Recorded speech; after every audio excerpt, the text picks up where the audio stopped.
C'est le nouveau thriller psychologique disponible sur Paramount Plus avec Nicolas Cage et Julianne McMahon, et ça sonne le dernier film de l'acteur. Honnêtement, je te le dis direct, ce film ne plaira pas à tout le monde. C'est un film qui est vraiment très spécial, on est vraiment sur un thriller psychologique. Si tu connais Nicolas Cage, tu vas savoir à quoi t'attendre, mais clairement, je voulais absolument voir ce film, surtout pour Julianne McMahon. Faut savoir que le film est sorti en 2024, c'est l'un de ses derniers films. Après, il a joué aussi dans une série sur Netflix, je t'en parlerai un peu plus tard, qui était sortie en début d'année.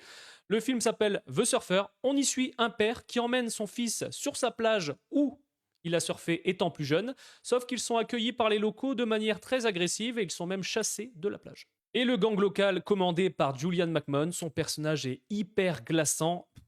Honnêtement, ça m'a fait bizarre de revoir l'acteur. On est sur un thriller psychologique qui traite de pas mal de sujets, mine de rien. Ça nous parle d'obsession, de survie, mais il est également extrêmement psychologique, ce film.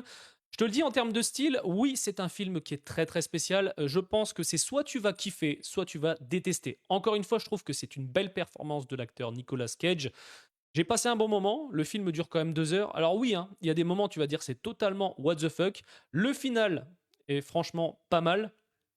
Et c'est vrai que ça fait bizarre.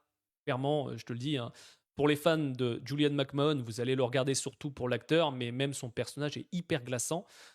Ça fait du bien.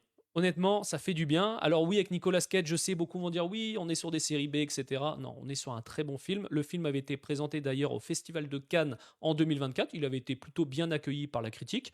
Mais franchement, je te conseille de le voir au moins une fois, ce film.